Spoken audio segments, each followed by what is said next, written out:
माय माऊली नमस्कार. जय नर्मदा मैया. हर हर नर्मदे, हर हर नर्मदे. विविध कथासार ग्रंथातून आपण नर्मदा पुराण श्रवण करून अभिवाचन करूया भक्तीने. तुम्ही पण बोला हर हर नर्मदे. लाभ घ्या, लाभ द्या माऊलींनो. पुण्य कमवा सारे जनींनो. चला तर सुरुवात करूया. भाग 22. श्री गणेशाय नमः. श्री कुलदेवताय नमः. हर हर नर्मदे. राजा हिरण्य तेजाच्या तपाने नर्मदेचे अवतरण.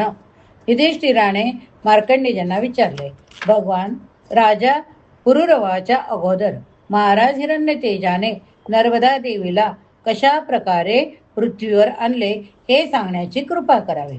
मार्कंडेय म्हणाले, राजन, चंद्रवंशामध्ये हिरण्य तेज नावाचा प्रसिद्ध राजश्री होऊन गेला. तो धर्मात्म्यामध्ये श्रेष्ठ प्रजापती समान होता. पर्वत वन काननासहित त्याचे पृथ्वीवर एकछत्र राज्य होते. त्याची राजधानी चंद्रपुरी होती, जी इंद्राच्या अमरावती सारखी शोभिवंत होती. एकदा जेथे देवता व पितरांचा विशेष सत्कार होऊन जेथे अमावस्येला सूर्यग्रहण लागल्यानंतर या जमबुद्दीपामध्ये एकही नदी नव्हती.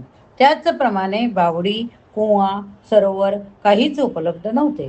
राजाने लाखो गायी, सोने, मणी, रत्न, खजिना, घोडे, अगणित हत्ती ब्राह्मणांना दान दिले. हव्य आणि कव्य देऊन पितरांना तृप्त केले. त्यावेळेस राजाने पाहिले की पितरांना जलपान करताना खूप कष्ट होत आहे. राजा पितरांना म्हणाला, आपण कोण आहात आणि कोणत्या कर्माने पवित्र होऊ शकता? पितर म्हणाले, माभक, द्वीपात नदी नसल्यामुळे येथील सर्व धर्म कर्म नष्ट झाले. नदी नसल्यामुळे देवता पितर तृप्त होत नाही. जर या द्वीपात नर्मदा नदी आली तर आम्हा सर्वांना मुक्ती मिळेल. महाराज, आपणास योग्य जे आहे ते सांगितले, तेव्हा आपणास जे काय आवडेल ते करावे. हिरण्य तेजाने म्हटले, पितरांचा उद्धार करणेच मला योग्य वाटते. जर मी पितरांना तृप्त केले नाही तर या राज्याचा काय उपयोग? माझे जीवन सुद्धा व्यर्थ होईल. असे म्हणून राजा हिरण्य तेज उदयाचल पर्वतावर गेला. तेथे कंद, मुळे, फळे खाऊन भगवान शिवाची उपासना करू लागला. कठोर तपस्या केली. त्याची उत्तम भक्ती पाहून त्रिनेत्रधारी भगवान शंकर प्रसन्न झाले व प्रत्यक्ष दर्शन दिले. राजाने देवादिदेव महादेवाचे दिव्य रूप पाहिल्यानंतर शंकराला 3 परिक्रमा करून साष्टांग नमस्कार केला. किती परिक्रमा केल्या?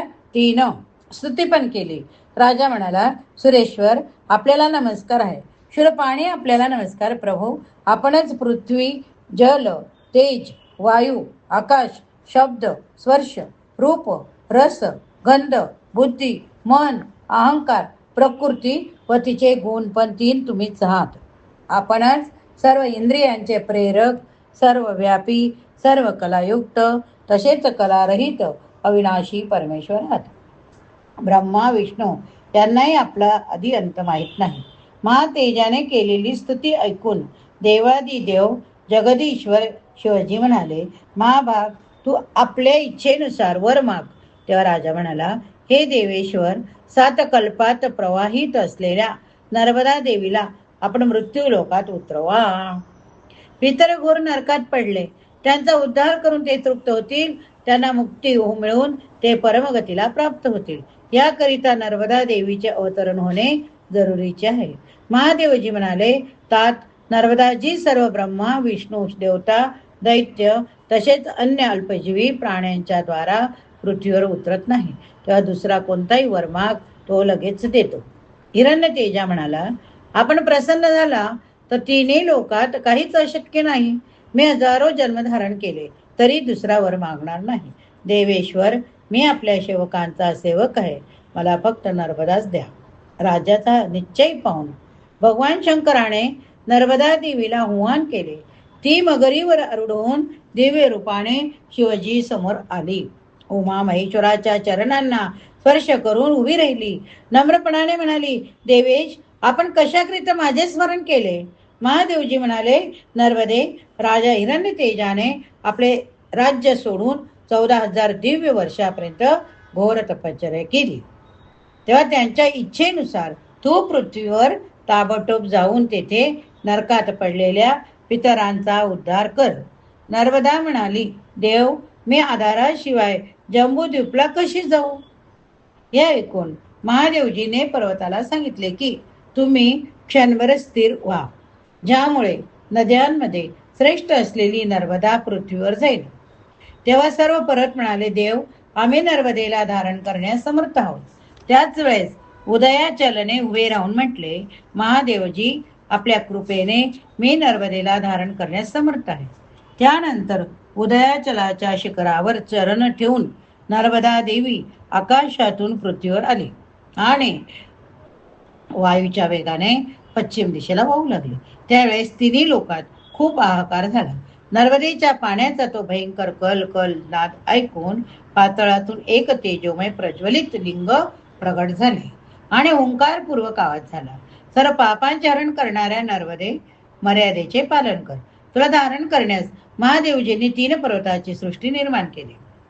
मेरू, हिमवान, कैलास, चौथा श्रेष्ठ विघ्न सुद्धा तुला धारण करण्यास समर्थ आहे. या पर्वताची लांबी पूर्वेकडून पश्चिमेकडे 32,000 योजन आहे. दक्षिण उत्तर रुंदी 500 योजन आहे. त्यानंतर राजश्री हिरण्यतेज नर्मदेला म्हणाले, देवी, आपण आमच्या पितरांचा उद्धार करण्याचा मोठा अनुग्रह केला आहे. तेव्हा नर्मदेने उत्तर दिले, राजन, आपण माझ्याकरिता महादेवजीची आराधना तपश्चर्या केली, म्हणून जे तुमच्या माता पित्याच्या वंशाचे लोक, तसे तुमच्या निवासात राहणाऱ्या स्त्रियांचे सुद्धा जे कोणी सगळे सोयरे असतील ते सर्व माझ्या प्रभावाने उमामहेश्वराच्या लोकात जातील. ज्या राजाने विधीपूर्वक नर्मदेमध्ये स्नान केले, नरदेवता पितरांचे तर्पण श्राद्ध करून पिंडदान केले, त्यामुळे त्यांचे सर्व पितर नरकातून निघाले आणि देवयान मार्गात स्थित झाले. हा नर्मदेचा पहिला अवतार आदिकल्पात सत्ययुगात झाला होता. दुसरा अवतार दक्ष सावर्णी मन्वंतरामध्ये झाला. तिसरा अवतार राजा पुरुरवाच्या द्वारा वैष्णव मन्वंतरामध्ये झाला. राजन, हा प्राचीन वृत्तांत ज्याप्रमाणे मी स्वतःच्या डोळ्याने पाहिला, त्याप्रमाणे मी आपणास सांगितला. नर्मदेमध्ये स्नान करणे, गोता लावणे म्हणजे डुबकी मारणे, तिचे पाणी पिणे, स्मरण कीर्तन केल्याने अनेक जन्माचे घोर पाप तत्काळ नष्ट होते. या ठिकाणी हा भाग संपला. पुढील भागात आपण बघूया, मृत्यू लोकात येऊन नर्मदेने पुरुकुत्साला पती बनवले, तसेच नर्मदा स्नानाचा महिमा आपण श्रवण करूया. जर आता तुम्ही श्रवण केले असेल तर प्रतिक्रियेत लिहा, हर हर नर्मदे, हर हर नर्मदे.